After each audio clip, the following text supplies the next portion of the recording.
I'm Amy Jo Martin. Welcome to the Why Not Now show.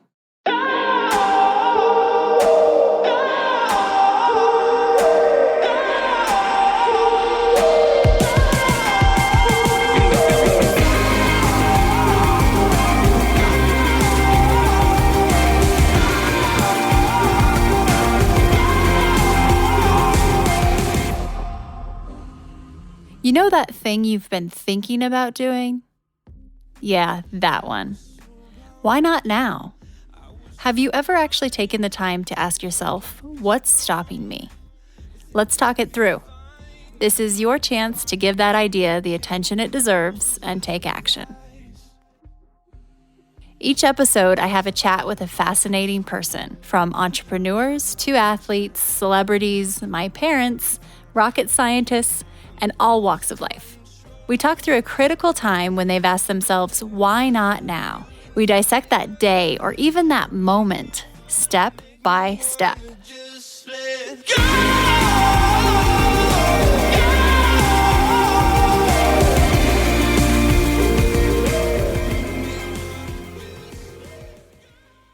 Today we have Chris Guillebeau on the show. He's traveled to every country on this planet. Yes, every single one.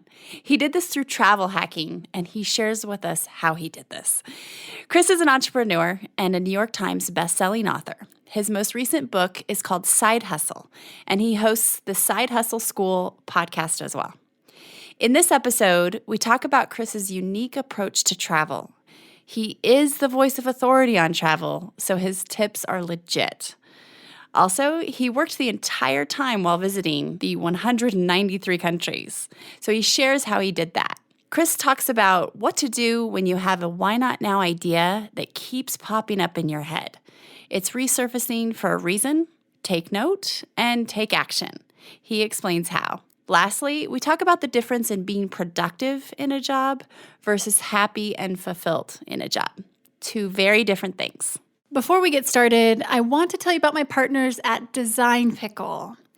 You know when you're in a pickle because you need a design, but you don't have the time or maybe even the skill to do it yourself. Many of us have been there.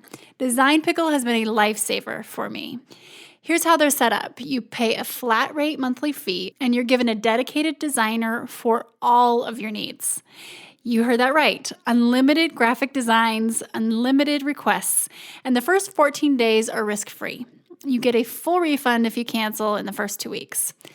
Why Not Now listeners like yourself get 30% off their first month. You can go to designpickle.com/why not now to redeem the offer. For me, the process has been painless and ego-free. In fact, many of the posts you're seeing on my social media channels were created by my buddies at Design Pickle, specifically Jacob at Design Pickle. That's what's cool, is that you get a dedicated designer. I'm on a first-name basis with my designer. A mentor once said to me, just because you can doesn't always mean you should. Do what you're uniquely qualified to do. Design Pickle helps me do just that. Go to designpickle.com/why not now to redeem the offer. We tackle the most taboo topics on the Why Not Now show. Oftentimes, you're hearing guests share things they've never shared before. In the spirit of things we don't typically talk about, you should know that the Why Not Now show is supported by Poo-Pourri. Yep, the original before you go toilet spray. It's magic. My friends at Poo-Pourri have literally taken the smell out of you know what. This pure blend of essential oils stops bathroom odor before it begins. Visit poopourri.com, and Why Not Now listeners get 20% off with code Why Not Now. That's all one word. Also, you can now get Poo-Pourri at Target. Hello, Chris, and welcome to the show. How are you doing? Hello, Amy Jo. I'm great. Thank you so much for having me. Absolutely. Absolutely. I saw some questions rolling in earlier from Twitter. I have lots of interested people in several different areas of your life, and I'm excited to get into that. But first, would you mind sharing a little bit about your journey and your background? Sure, of course. It's always dangerous to ask people that question, like, your whole biography. People start off like, I was born at a young age. We will skip to some highlights. I was a high school dropout. I was a juvenile delinquent. I got my act together at a certain point, and I did go to college eventually. I lived in West Africa for about 4 years, from age 22 to 26 or so. I was an aid worker, and that was a very formative experience that helped me in lots of different ways. And among others, it helped me get comfortable with travel. And I started a quest to visit every country in the world, which was about an 11-year project. And I was an entrepreneur through most of that process, kind of doing different businesses to support myself. And about halfway through the process, I started writing about it on the blog, The Art of Nonconformity. And since then, that's pretty much everything I do kind of evolves around this great community that I have of remarkable people all over the world. So I do events for them, and I've published 4 books since starting that project about 11 years ago. And I hope that I can keep doing it. Well, I do too. And there are a lot of other people, and I'm pretty sure you will be able to. 4 books. Just kind of researching your background as I was preparing to talk with you, I wondered how the heck you do all of this and also kind of what inspires you. So we'll definitely get to that. But before, can you think of a moment, a time when you were at that critical spot and you either were going to do something or not, and you asked yourself, why not now? And you did it, and where you were and how it felt, and anything that you might be able to share with the listeners to help them navigate through the same experience. Yeah, it's a great question. I've been thinking about it because, first of all, I love the whole theme of why not now. It's great. And it did kind of take me back to, we have this event that we do every year called World Domination Summit, and we're going into year 6 with it. And I was thinking back to like when I got started with it. My first book was coming out. It was called The Art of Nonconformity, just like the blog. And nobody really knew who I was at that point. Like I had a little bit of online profile, but not a ton. And I wanted to reach people with it. I wanted to reach people with the book. And then I also had the idea of doing this event. And so I was like, how can I invite people to come to this new event that nobody's ever heard of? And how can I get the word out about my book, which nobody's ever heard of? And so I had the idea to do a 50-state book tour, which would be, collectively organized by my readers, very DIY. And like at first it sounded like a crazy idea. I was like, 50 states, like that's crazy. And like, obviously some states are going to have like good groups of people, but am I really going to be able to get people together in all 50 states? And then the more I thought about it, the more I was like, oh, I have to do this. Like, I totally have to do this. Like I can't not do it. I'm going to regret it if I don't. And so I did. And it was a great thing. Like I went, all over the place and, forged relationships with people that I still have today. And I invited everyone to come to that first annual World Domination Summit way back in 2011. And that was the cornerstone and foundation for a lot of stuff that I've done since then. So I'm glad I said yes to that crazy idea. The 50 states. Wow. And then was that a precursor to then visiting every country in the world? Well, I was doing that at the same time. At the same time. Like I had, the 50 states, that was, and part of why I thought 50 states is like I had this reputation of like I'm the guy who's going to every country in the world. Sure, and so since I was going everywhere, I was like, well, now I'm on book tour. Like I'm not just going to go to 10 cities. Like what's interesting about that? I try to think about what was interesting about it because like who cares about an author going on tour? I was like, well, I'm going to go everywhere. And if there's one reader, if there's one person in Nebraska or West Virginia or North Dakota or wherever, then I'm coming to meet them, So I like the kind of missional element of it and the building blocks behind state number 1, state number 2, state number 3, and so on. I love that. And when you were deciding, okay, I have this idea, zany idea of 50 states, what was the biggest hurdle? Or how did you decide, okay, I'm doing it? It went from this zany idea to reality. Can you talk through kind of some of the nuances of what that process was like? Well, fortunately, I like logistics, which is good because yes. that also helped a lot with going to every country in the world because people, there's 193 countries in the world, and I did it over 11 years.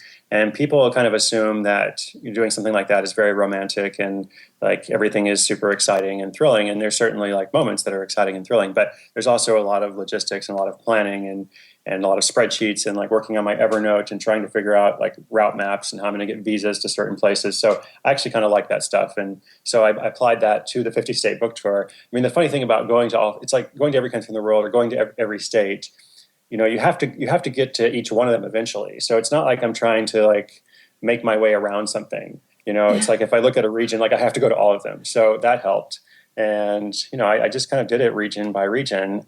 And I mean, then the only thing that's a little bit difficult is Alaska and Hawaii, but obviously you can just fly to Alaska and fly to Hawaii. So for me, maybe one thing that was a challenge was like connecting with all the different people in each place.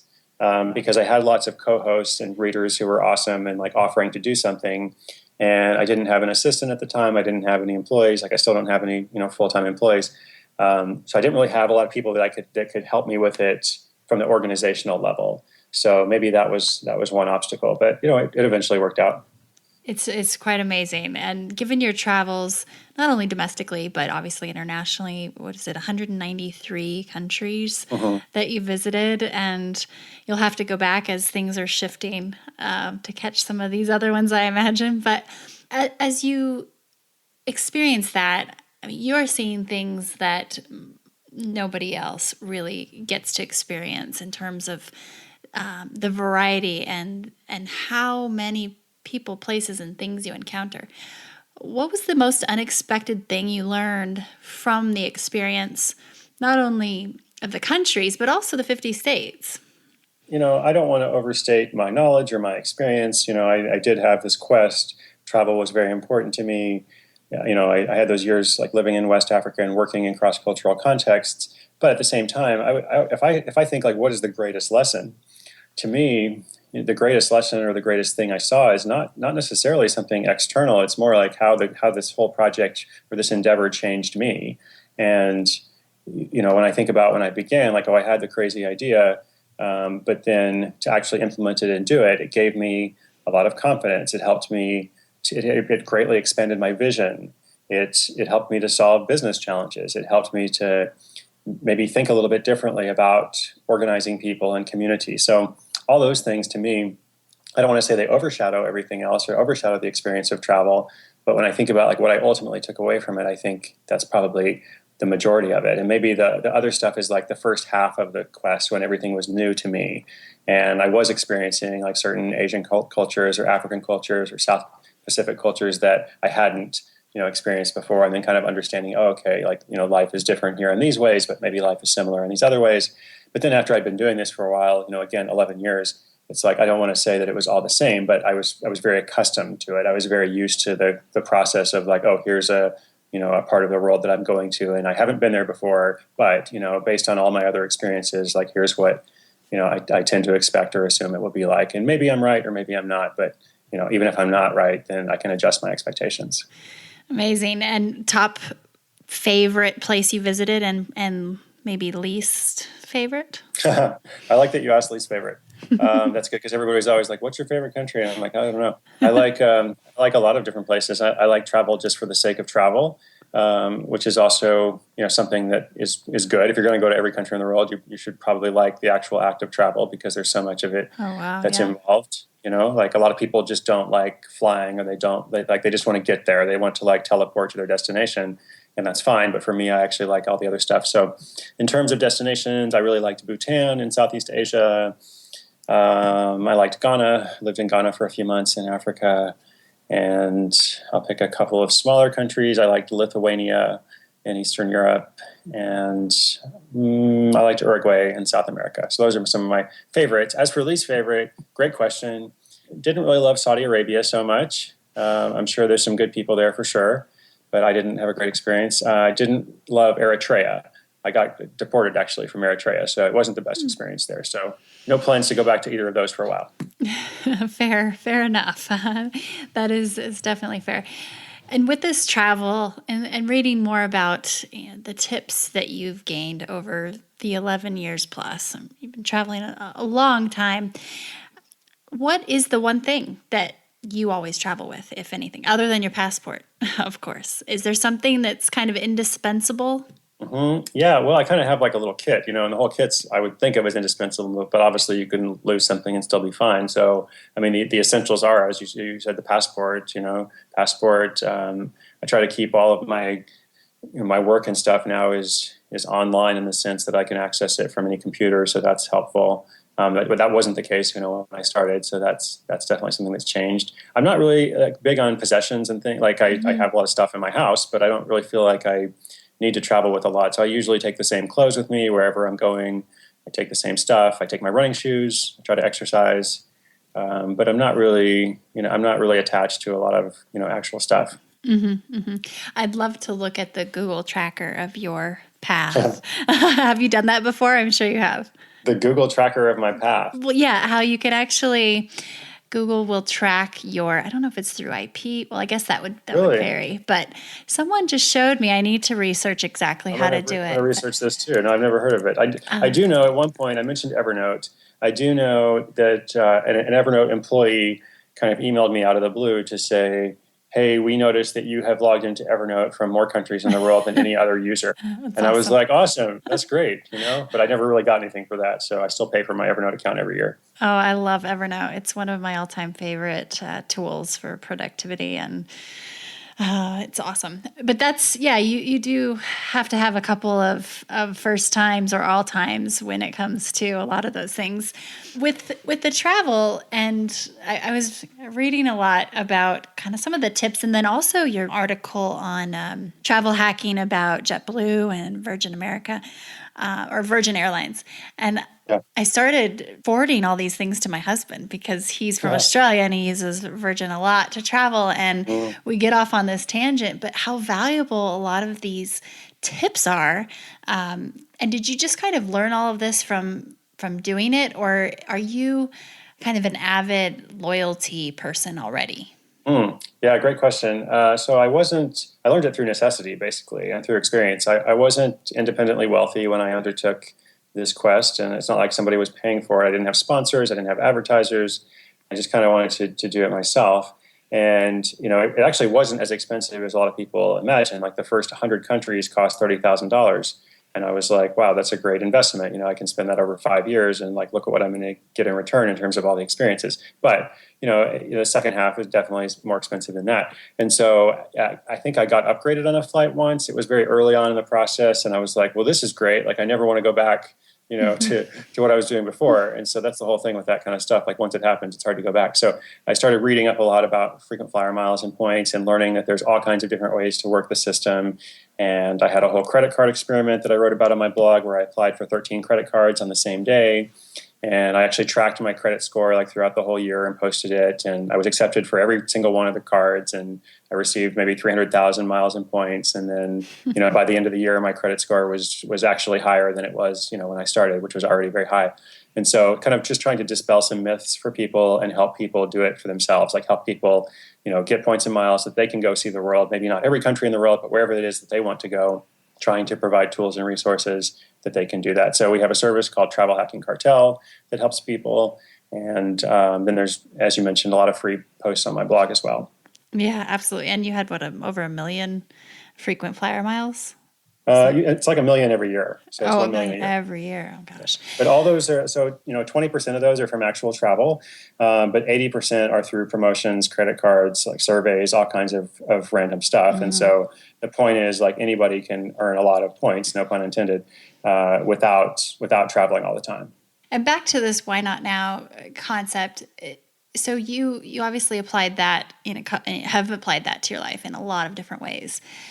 Is it that obviously you love logistics, you've mentioned that, and it seems like you must have some sort of numbers or gamified mentality, knowing that you do want to hit each one of these, and then you're working Yeah. out the frequent flyer miles. What other advice would you give to people out there who are considering doing something that maybe isn't as crazy as, of course, visiting every country in the world, which is really awesome and amazing. But whatever it is that they're considering doing, what tips would you have for their "why not now" process? I think you should pay attention to it. I think that's the very first thing is like if you have this idea and it sounds too crazy or it sounds too big or it sounds too X or Y or like whatever the adjective is, and you dismiss it immediately, that's fine. But then if it comes back to you, it's like this thing that you just can't shake off.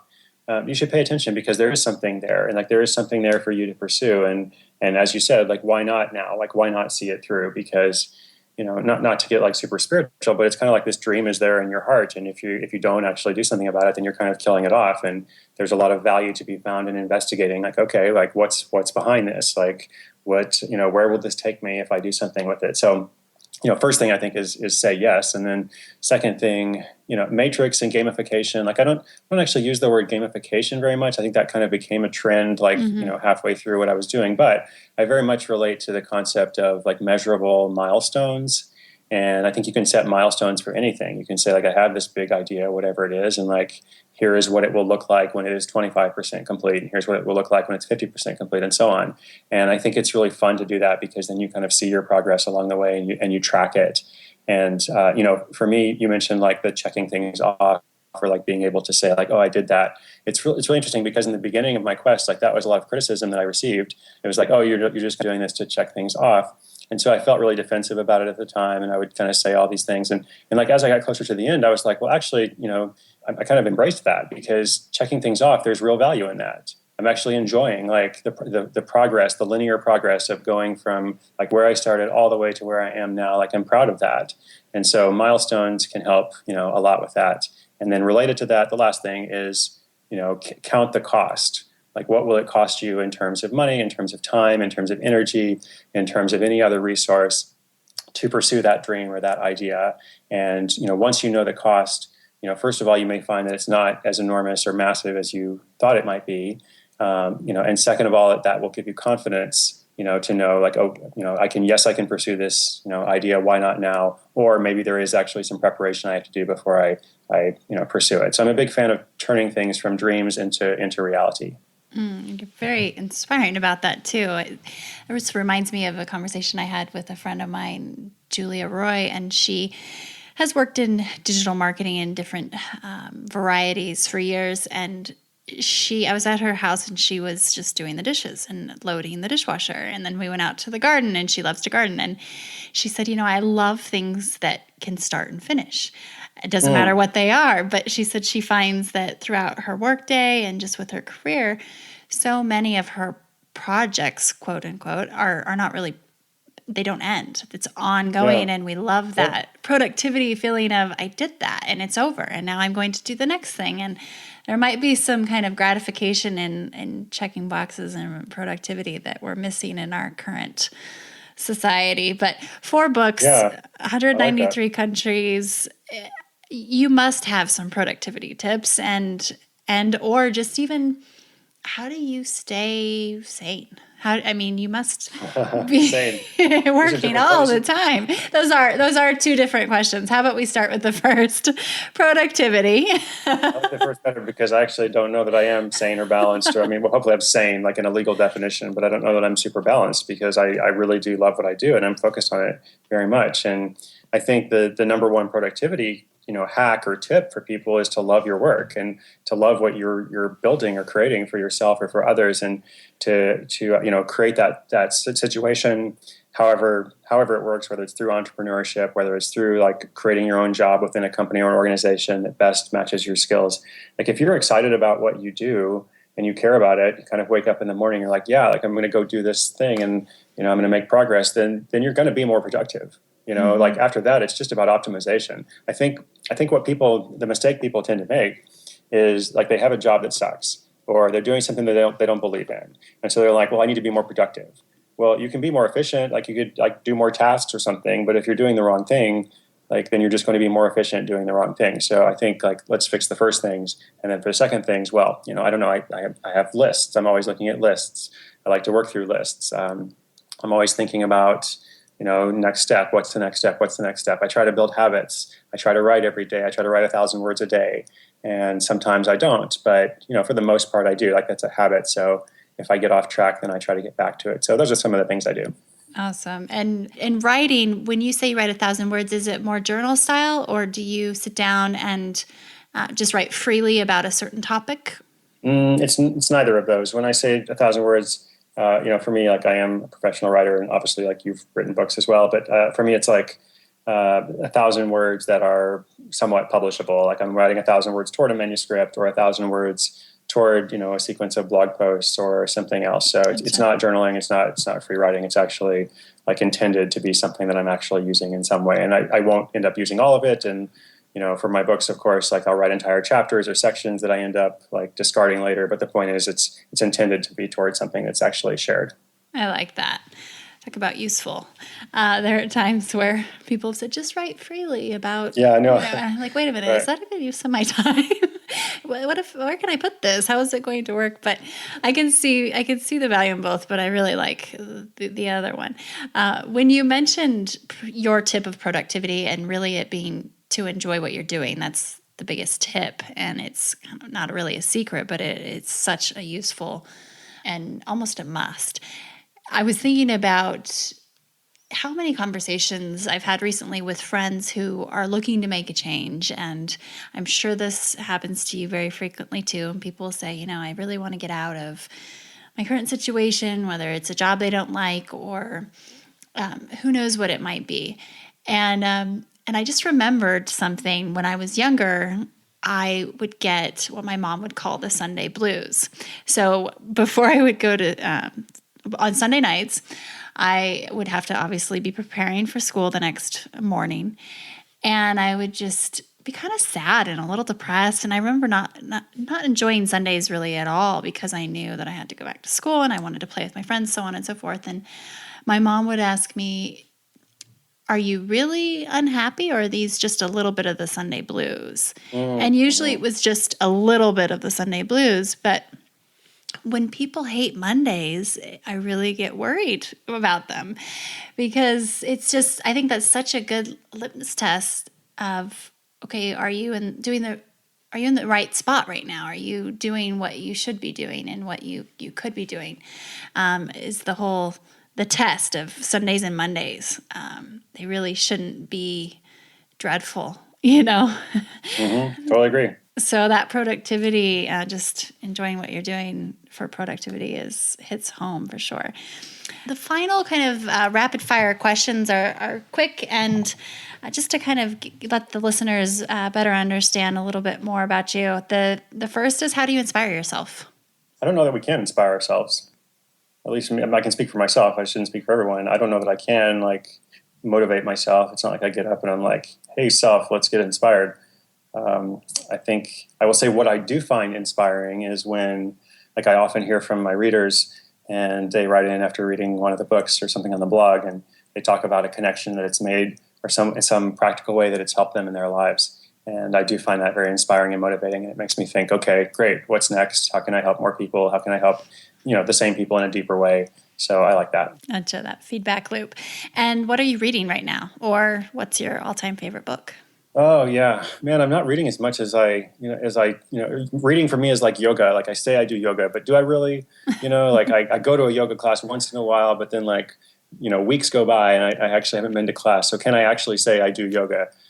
Probably not. And it's sad to me because I feel like reading has slipped off a little bit too. I mean, I used to read a book a week and now it's more like 2 books a month or something. I recently read Fates and Furies. I read mostly fiction since I write nonfiction, so I like to kind of immerse myself in different worlds. Mm-hmm. Yeah, and I always read Murakami. My favorite novelist is Haruki Murakami, so I would say my favorite book would be A Wild Sheep Chase by him, Haruki Murakami. That's awesome. And final question, what advice would you give to your younger self? I would tell my younger self not to be so afraid and not to be so timid. And I would say hey, you're going to have all these things that you want to do, and some things you're going to fail, and et cetera. But you should definitely, pursue them. You should say yes. You should not be so inhibited by your anxieties or your fears or your insecurities because, the future is bright. That's what I would say. Nice. That's a great way to wrap up. And thank you so much, Chris, for coming on the show. Awesome. Thank you so much, Amy Jo.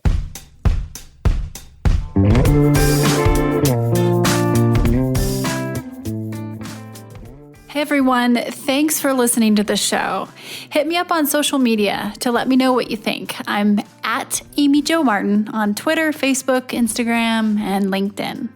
And I want to hear your Why Not Now moments so I can share them on the show. Just send me a note to whynotnow@amyjomartin.com. For show notes and other offers, you can visit amyjomartin.com/whynotnow. And while you're there, don't forget to sign up for my email newsletter for exclusive content and announcements.